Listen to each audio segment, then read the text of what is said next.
Zee TV news కి స్వాగతం. కర్నూలు జిల్లా రాజకీయాల్లో తీవ్ర కలకలం రేగుతుంది. తనపై వస్తున్న ఆరోపణలపై కర్నూలు జిల్లా టీడీపీ ఉపాధ్యక్షులు భాస్కర్ల చంద్రశేఖర్ గారు తీవ్ర స్థాయిలో విరుచుకుపడ్డారు. రాజకీయ విభచారం చేస్తూ అమ్ముడుపోయిన కొందరు నాయకులు తనపై చేస్తున్న విమర్శలకు ఆయన పుచ్చలు పగేలా ఘాటైన కౌంటర్ ఇచ్చారు. విలువలేని రాజకీయాలు చేస్తున్నందుకు సదరు నాయకుల తీరుపై తీవ్రంగా మండిపడ్డారు. మరి ప్రత్యర్థుల గుండెల్లో రైలు పరిగెత్తించేలా ఆయన ఏ విధంగా విరుచుకుపడ్డారు, ఆ అమ్ముడుపోయిన నాయకులకు ఆయన ఇచ్చిన స్ట్రాంగ్ కౌంటర్ ఏంటి అనేది ఇప్పుడు జీటీవీ న్యూస్ లో నేరుగా ఆయన మాటల్లోనే విందాం. మధ్యలో క్రియాశీలకంగా లేకపోయినప్పటికీ 1982 నుంచి కూడా మా సభ్యత్వం తెలుగుదేశం పార్టీలో కొనసాగుతూ ఉంది. దాంట్లో భాగంగా ఒక 6 సంవత్సరాల నుంచి నేను తెలుగుదేశం పార్టీ ఎంబీనూరు కాన్స్టిట్యున్సీలో క్రియాశీలకంగా పనిచేస్తున్నాను. నా వయసు దాదాపు ఇప్పుడు 61 సంవత్సరం. నేను వెమ్మిగినూరికి పరిచయం అయ్యి 40 సంవత్సరాలు అయింది. 40 సంవత్సరాల్లో కూడా నా మీద ఈ రాజకీయాల్లోకి క్రియాశీలకమైన రాజకీయాల్లోకి వచ్చి 6 ఏళ్ళు అయినప్పటికీ అంతకుముందు ఈ 34 సంవత్సరాల్లో కూడా నా మీద ఏ విధమైన కాంట్రవర్సీలు లేవు. మీరు ఏ స్టేషన్లోనే చూసుకోండి, లేకుంటే నా నుంచి ఎవరన్నా బాధ్యతలు ఎవరన్నా ఉంటే కూడా తీసుకొచ్చి పలానా వాళ్ళు నీ నుంచి బాధపడ్డారు, నీ బాధ్యతలు తిరిగి అని చెప్తే నేను అన్ని రకాల అస్త్ర సన్యాసానికి ఈరోజు సిద్ధంగా ఉన్నాను. మొదట వాస్తవంగా నేను తెలుగుదేశం పార్టీలో పసుపు సైనికుడిగా క్రమశిక్షణ గల పసుపు సైనికుడిగా పనిచేస్తూ ఉన్నాను. దీంట్లో భాగంగా పార్టీ మీద ఉన్న పిచ్చి, బీబీ ఫ్యామిలీ అంటే అభిమానం, ముఖ్యంగా 40 సంవత్సరాల నా ఎంబీనూరు ప్రస్థానం, ఊర్లో ఉండి నేను వ్యాపారాలు చేసుకుని 10 రూపాయలు సంపాదించుకున్నాము. ఆ ఊరికి మనం ఖచ్చితంగా 61 సంవత్సరం 55 సంవత్సరాలు వచ్చేసింది. ఇప్పుడు కూడా జగన్ లాంటి విధ్వంసకర ముఖ్యమంత్రి రాష్ట్రాన్ని పాలిస్తున్నప్పుడు మనం మౌనంగా ఉంటే రాష్ట్రానికి కానీ, జిల్లానికి కానీ, ఎమ్మినూరు టౌన్కి కానీ, లేకపోతే మన కుటుంబానికి కానీ, మన పిల్లలకు కానీ మంచిది కాదనే ఉద్దేశంతో ఎలాంటి యుద్ధమాన చేయడానికి సిద్ధమై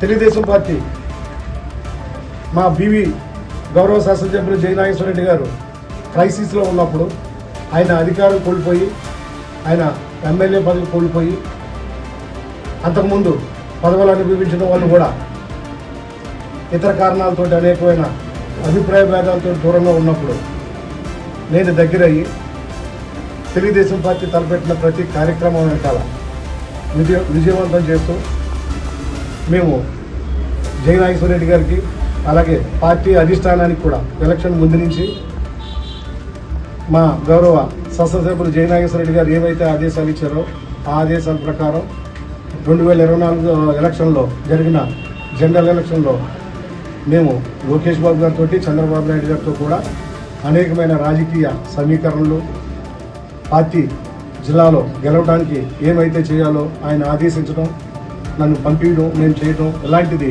మేము చాలా ఆపరేషన్లు చేసినాం. అది లోకేష్ బాబు గారికి, మా యువగానం అధినేత లోకేష్ బాబు గారికి తెలుసు, చంద్రబాబు నాయుడు గారికి తెలుసు. అయితే అసలు విషయాలు, పార్టీతో మాకున్న సన్నిహిత సంబంధాలు, అసలు విషయాలు తెలియక ఎవరెవరో ఏమేమో మాట్లాడుతుంటారు. నా చిత్తశుద్ధి, నా నిజాయితీ నిరూపించుకోవడానికి ప్రతిసారి ఎవరు మాట్లాడినా వాళ్ళకి కౌంటర్లు ఇచ్చుకుంటూ పోయి వాళ్ళతో పాటు నేను పలచన కాకూడదనే ఉద్దేశంతో నేను ఇన్ని రోజులు ఎంతమంది అవాకులు చవాకులు పోయినా మాట్లాడినా నేను ప్రతి ఒక్కరికి కౌంటర్ ఇవ్వడానికి సిద్ధపడలేదు. కానీ ఈరోజు మా చరిత్ర 40 ఏళ్ళ నుంచి కూడా ఒక గుడికి కానీ, అన్న చెప్పినట్టు మధ్యలో అన్నగారు చెప్పినారు, ఒక గుడికి కానీ, ఒక మసీదుకి కానీ, దర్గాలకు కానీ, లేదంటే చర్చిలకు కానీ, లేదంటే హాస్పిటల్లో విషయాల మీద ఇబ్బంది పడుకుంటూ వచ్చిన పేద జనానికి కానీ, లేదా ఎవరైనా నిరుపేదలు చనిపోతే వాళ్ళ మట్టి ఖర్చులు కానీ అనేక రకాలుగా మాట చెప్తాం, నోటితో కూడా మాట్లాడుతాం. మేము అలాంటి లక్షలాది డబ్బుల్ని మేము భగవంతుడు వ్యాపారం రూపంలో మాకు లాభం చేకూరిస్తే ఆ లాభాన్ని కొంత జనానికి పంచాలనే ఉద్దేశంతో మేము దేవుళ్ళకి, గుళ్ళకి మేము ఇది చేస్తామంటే దేవుడు డబ్బులు తిన్నారని మా మీద ఈరోజు ఆరోపణ చేస్తారు కాబట్టి ఈ ఆరోపణకి ఖచ్చితంగా మేము ఖండనీయాలనే ఉద్దేశంతో నేను ఈ ప్రెస్ మీటింగ్ నేను రావడం జరిగింది. వాస్తవంగా నా జిల్లా ఉపాధ్యక్షుడి స్థాయికి నేను దీనికి అతనికి కౌంటర్ ఇవ్వడం కరెక్ట్ కాదనిపించింది. అయినా నా మీద కూడా వచ్చింది కాబట్టి నేను సారికి ఇలాగే మాట్లాడతానన్న ఉద్దేశంతో దీనిపైన నేను రేపు ఫైల్ చేయబోతున్నాను.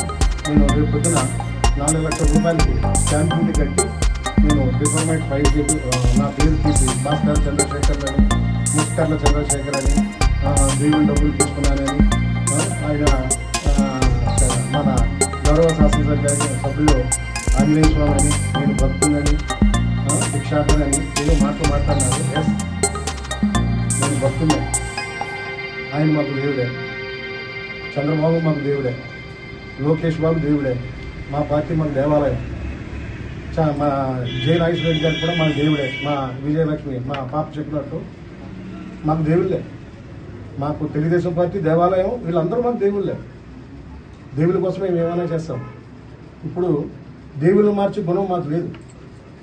నువ్వు ఏ రోజు ఆ రోజు ఎక్కడున్నావు, ఏ దేవుడి దగ్గర ఉన్నావు? మా వాళ్ళు చెప్పినట్టు రీల్ తిప్పుకుని వాడు ఎక్కడ దాకా వచ్చినావు? కౌన్సిలర్ అయినావు అంటే ఎక్కడి నుంచి వచ్చినావు? నువ్వు వైట్ అండ్ వైట్ వేసి తిరుగుతున్నావు, బాగుంది. ఎక్కడి నుంచి వస్తున్నాయి నీకు డబ్బులు? మీరు ఏం ఉద్యోగం చేస్తున్నారు? మీరు ఏం వ్యాపారం చేస్తున్నారు? మీరు ఎట్లా రాజకీయం చేస్తున్నారు? ఎస్, మేము ఉన్నాము. మేము రియల్ ఎస్టేట్ వ్యాపారం చేస్తున్నాము, మేము లిక్కర్ బిజినెస్ చేస్తున్నాము, మేము 10 మందికి ఉపాధి కల్పిస్తున్నాము.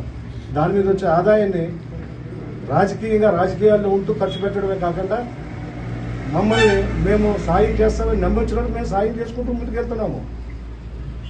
ఏంది మీ బాధ నా మీద? నేను ఏ నాయకుడికి పోటీ, నేను ఏ గేరికి పోటీ, ఏ ఊరికి పోటీ? మీరు నన్ను ఎందుకు టార్గెట్ చేస్తున్నారు? ఎందుకు జయనాగేశ్వర రెడ్డి గారిని నన్ను మీరు విడదీసే ప్రయత్నం చేస్తున్నారు? మీ ఆటలు సాగట్లేదన్నా? మీరేం చేశారో తెలీదా? 2024 ఎలక్షన్ ముందు తెలుగుదేశం పార్టీ ముసుగులో లాలూచి రాజకీయాలు చేయలేదా? 1,50,00,000 రూపాయలకి బేరసారాలు జరగలేదా? చెన్నకేశ్వర గారు అడ్డం వచ్చి వీళ్ళ నెత్తి మీద 10 ఓట్లు లేవు, వీళ్ళు ఎందుకు చేసుకుంటావు, ఆ డబ్బులు జనాలు ఖర్చు పెడితే ఒక 5-6 ఓట్లు పడతాయని చెప్పేసి మందలించిన దానికి మీ జాయినింగ్ ఎలక్షన్ ముందు ఆగిపోయింది. లేకపోతే ఆ రోజే మీరు వైసీపీలో ఉండేవాళ్ళు కదా. ఇవన్నీ ఎమ్మెల్యే గారికి తెలిసిపోయినాయి. ఎలక్షన్ తర్వాత పార్టీలో ఉంటే భవిష్యత్తు ఉండదని మీరు పార్టీ మారినారు. అది సర్వసహజం. మీరు ఆ విధంగా పార్టీ మారిన వాళ్ళు మీరు అక్కడికి వెళ్ళిన తర్వాత మా మీద ఈ రాళ్ళు బురద చల్లబోతే పూలు పన్నీరు చల్లుతారా మాకు? మా మీద మీరు చల్లండి, నిరూపించండి. మీరు నిరూపిస్తే మేము అస్త్ర సన్యాసం ఏం చేయడానికైనా సిద్ధంగా ఉన్నాం. ఈరోజు రండి, నేను వస్తా. అదే మీరు అంటున్నారు కదా కూతురుబాబు ఆంజనేయ స్వామి, ఆంజనేయ స్వామి దగ్గరకు వచ్చి నేను ప్రమాణకం చేస్తాను. దమ్ముంటే నాకు డబ్బులు ఇచ్చినాడు ఎవరైనా ఉంటే వచ్చి ప్రమాణకం చేయమనండి, నేను దేన్నైనా తీసుకుంటా. మీరు ఆంజనేయ స్వామి నమ్ముతారో నమ్మరో, మేము మాత్రం గట్టిగా ఆంజనేయ స్వామి నమ్ముతాం. ఎంత గట్టిగా నమ్ముతామంటే ఆంజనేయ స్వామి దగ్గర ఏదైనా తప్పు జరిగితే ఆయన చేతిలో ఉన్న గదతోటి నెత్తి మాడు పగిలేటంత స్ట్రాంగ్ గా ఏటు పడుతుంది అని అంత భయంగా నమ్ముతాం. మీరు చేస్తున్నారు కదా దేవుని అడ్డం పెట్టుకుని రాజకీయం. ఎవరు మాట పగలగొడతాడో భగవంతుడు చూద్దాం భవిష్యత్తులో. ఇది కరెక్ట్ కాదు. ఈ రాజకీయాలన్నీ బయట పెడుతున్నామని, గతంలో జరిగిన లాబింగ్లు, గతంలో జరిగిన పైరువీలకి మేమేదో అడ్డం ఉన్నామని. మేమెందుకు అడ్డం ఉంటామండి? మొదటిసారి ఎమ్మెల్యే అయినప్పుడు ఆయనకి అంత అనుభవం లేకపోయిండొచ్చు, అందుకని కొన్ని పొరపాట్లు జరిగి ఉండొచ్చు. రెండోసారి ఓడిపోయినాక ఆయనకి తత్వం బోధపడింది. మూడోసారి ఎట్టుండాలో డిసైడ్ చేసుకున్నాడు. ఆయన చేస్తున్న స్ట్రాటజీలో మమ్మల్ని బలిపశువులు చేసి నేనేదో చేస్తున్నా నిరూపించండి. అదండి 2024 మేలో ఎలక్షన్ అయ్యి జూన్లో రిజల్ట్స్ వస్తే జూలై నెల నుంచి మొదలెట్టాను నా మీద. అంటే నెల రోజుల్లోనే కబ్జాలు చేసేస్తామా? నెల రోజుల్లోనే దోచేసుకుంటామా? జూన్లో మొదలైంది షాడో ఎమ్మెల్యే అని, ఆత్మని, కబ్జాలని. దమ్ముంటే ఉంటేనే నిరూపించండి. నేను రియల్ ఎస్టేట్ వ్యాపారిని, నేను చేసేదే భూముల వ్యాపారం. డబ్బులు ఇంకంటే ఎవరిదైనా రిజిస్టర్ చేయించుకున్నామా? ఎవరిదైనా దోచుకున్నామా? ఎవరైనా మా బాధితులు ఉన్నారా? తీసుకురండి, బాధితులు ఎవరు ఉంటే మాట్లాడించండి. మీరు ఎన్ని ప్రయత్నాలు చేసినా మీరు మచ్చ మా మీద చూపించలేరు, అది అసంభవము. మేము ప్రతిపక్షంలో ఉన్నప్పటికంటే అధికార పక్షంలో ఉన్నప్పుడు చాలా ఒళ్ళు దగ్గర పెట్టుకుని పనిచేస్తున్నాం. అది మా సోదరులు పత్రికా మిత్రులని మీరు అందరికీ కూడా తెలుసు మేమేం చేస్తున్నాం అనేది. ఏం చేసినా చట్టం పరిధిలో చేస్తాం, చట్టబద్ధంగా వెళ్తాం. ఇంకొకటి అంటాడు మన్ను అంటాడు, ఇసుక అంటాడు, ఏదో గ్రావెల్ అంటాడు, మట్టి అంటాడు. ఏదండి మొన్న ఇటుకల బట్టీల గురించి ఎవరు మాట్లాడినారు? ఇటుకల బట్టీలు కూర్చున్నాయా? ఎవరు? మన చెన్నకేశ్వర రెడ్డి గారు 4 సార్లు ఎమ్మెల్యేగా ఉన్నారు. ఎమ్మెల్యేగా ఉన్నప్పుడు ఈ ఇటుక బట్టీలు లేవా? అప్పుడు ఈ మట్టిలు తోలలేదా? మీ ఇంటికి ఆ ఇటుకలు పెట్టి ఇల్లు కట్టుకోలేదా? ఇప్పుడు కొత్తగా వచ్చినాయి ఇటుక బట్టీలు మేమేమైనా పుట్టించినామా? అప్పుడైతే మైనింగ్ వాళ్ళకి కానీ, రెవెన్యూ వాళ్ళకి కానీ, మైనర్ ఇరిగేషన్ వాళ్ళకి కానీ, డిపార్ట్మెంట్కి కానీ ఎవరికి పర్మిషన్ లేకుండా విచ్చలవిడిగా తోలేదు కదా. ఇసుకైనా మట్టి అయినా గ్రావెల్ అయినా ఏదైనా. ఈరోజు వాళ్ళు చలానాలు కట్టుకుని, కమర్షియల్ చలానాలు కట్టుకుని, లక్షలు కట్టుకుని వాళ్ళు ఏదో తోలుకుంటే దాన్ని మా మీదేస్తారు. వాళ్ళు మట్టికి గంజల్లో దాదాపు 500 ట్రిప్పులతో రోడ్లు వేయించినాము ఊర్లో. ఆ రామాలయానికి భరంతో మొత్తం నింపించినాము, 200 ట్రిప్పులు వేయించి. అదే మీరు ఎట్లా చేసుకుంటున్నారు కదా అని మేము దానికి అండర్ చేసినాము. ప్రతి దానికి బురదేసే ప్రయత్నం చేస్తున్నాను. దయచేసి నేను అందరికీ చెప్తున్నా, నేను ఎవరికి శత్రువు కాదు. నేను మధుబాబు గారికి, దయాసాగర్ గారికి కూడా చెప్తున్నా. దయాసాగర్ గారు ఇంకోటి ఏదో అన్నారు, 500 కిలోమీటర్ల నుంచి వచ్చినాడంటే 500 కిలోమీటర్ల నుంచి 1000 కిలోమీటర్ల నుంచి వచ్చేది రాకెట్లు వస్తాయి, జెట్ ఫైట్లు వస్తాయి. శేఖర్ కూడా ఒక జెట్ ఫైటర్ ఉన్నట్టు. ఏమి 500 కిలోమీటర్ల దూరంలో చంద్రబాబు నాయుడు గారు సీఎం కాదా? ఎమ్మెల్యూరులో ఎవరు సీఎం ఉన్నారు? 500 కిలోమీటర్ల దూరంలో కూడా అదే సీఎం ఉన్నాడు. అది వలసవాదం ఎట్లయితుంది? నువ్వు 3 పార్టీలు మార్చావు. కాంగ్రెస్ నుంచి టీడీపీలోకి వచ్చినావు, టీడీపీలోంచి బీజేపీలో పోయినావు. బీజేపీలో ఎన్ని రోజులు ఉంటావో తెలియదు. వాళ్ళు చెప్తారు మీ నాయకులే ఉండడు ఇక్కడ అని చెప్తున్నారు. సరే, అది మీ ఇష్టం, మీ అంతర్గత విషయం, మేము మాట్లాడకూడదు. వీళ్ళంటారు సీజనల్ గా కండువాలు మార్చుకుంటూ, పార్టీలు మార్చుకుంటూ, స్ట్రాటజీలు మార్చుకుంటూ ఎవరు దొరుకుతారో బురద చల్లుతాం. మేము సాయం అడిగిన వాళ్ళకి సాయం అందించేవాళ్ళం. గుళ్ళు కడుతున్నారంటే చందాలు ఇచ్చేవాళ్ళం. మీరు ఎక్కడ గుడి దొరికితే అక్కడ పోయి రాజకీయం చేస్తారు, ఎక్కడ హుండీ దొరికితే అక్కడ పోయి రాజకీయం చేస్తారు. హుండీలు రాజకీయం చేసేది మీరు కదా. కోతుల బాబులు ఇప్పుడు అడ్డం పెట్టుకుని నూనె డబ్బాలంట, బియ్యం ప్యాకెట్లంట, ఏదో మైదా ప్యాకెట్లంట, గోధుమ ప్యాకెట్లంట అక్కడ కలెక్ట్ చేస్తున్నారు. అక్కడ జనానికి తెలుసు ఎవరు వలస నాయకులు, ఎవరు మంచి నాయకులు, ఎవరు చేత. నీ గురించి మంచి చెప్పేవాళ్ళు 10 మందిని పిలండి, నా గురించి మంచి చెప్పేవాళ్ళు 10,000 మందిని పిలుస్తాను. మీరు ఎక్కడ మీటింగ్ ఏర్పాటు చేయండి, నేను 10,000 మందికి నేను ఇచ్చేసి ఇప్పిస్తాను. శేఖర్ మంచోడు, శేఖర్ మాకు ఏం చేసాడు అని 10,000 మందితో చెప్పిస్తా.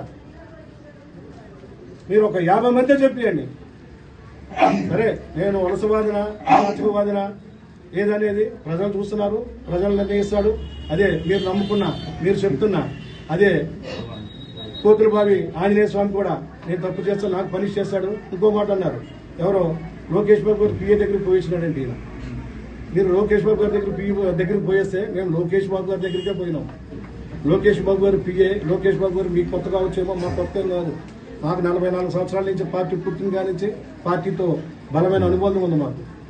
మీరు నా గురించి తెలియక అదేదో ఉడత ఊపులు, ఏదో తాటాకు చెప్పులతోటి నన్ను భయపెట్టే ప్రయత్నం చేస్తున్నారు.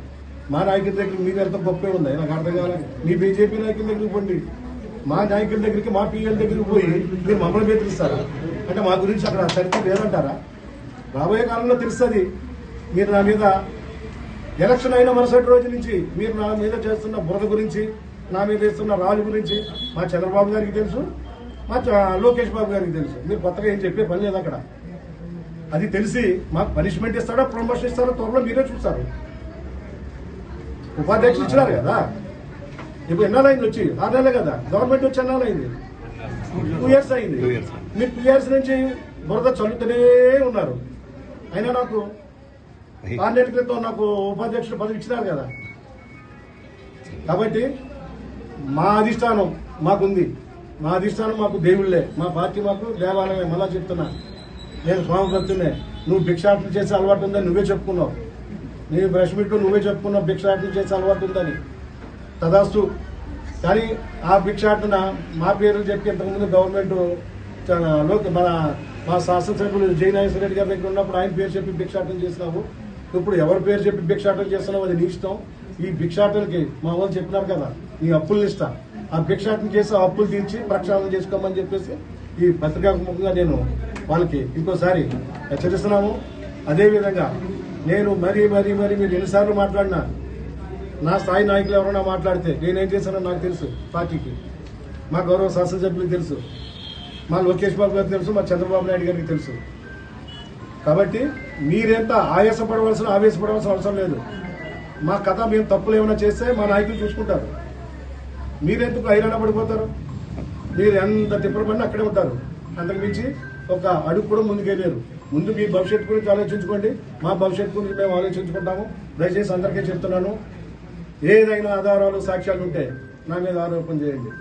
నా పేరు పెట్టి పేరు తీసి మాత్రం అదే చేస్తే నేను ఎంతో దూరం పోవడానికైనా సిద్ధంగా ఉన్నాను. ఈ విషయాన్ని మరొకసారి మీకు తెలియజేస్తూ నా మీద వచ్చే ఆరోపణల్ని తీవ్రంగా ఖండిస్తూ ఉన్నారు కదండి. పాపం అది 5 శతాబ్దాల నుంచి దాదాపు 50 సంవత్సరాల నుంచి అక్కడ షెడ్యూల్ పెట్టుకుని బతుకుతున్నారు పేదలు. అందులో 7 మంది ముస్లింలు, 3 హిందువులు బతుకుతున్నారు. అది మధ్యలో కాంట్రవర్సీ చేశారు 5 నెలల క్రితం చేసినారు కదా. అది ఎండోమెంట్ అయితే ఆ బాడుగులు ఆంజనేయ స్వామికి పోతాయి, మున్సిపాలిటీ అయితే మున్సిపాలిటీకి పోతాయి. మధ్యలో ఎమ్మెల్యే గారికి కానీ మాకు కానీ వచ్చే నష్టం అయితే లాభం ఏంది? కానీ ఎవరైతే దాంట్లో 50 సంవత్సరాల నుంచి బతుకుతున్నారో వాళ్ళకే షాపులు ఇవ్వాలని మాత్రమే మాట్లాడినాం మేము.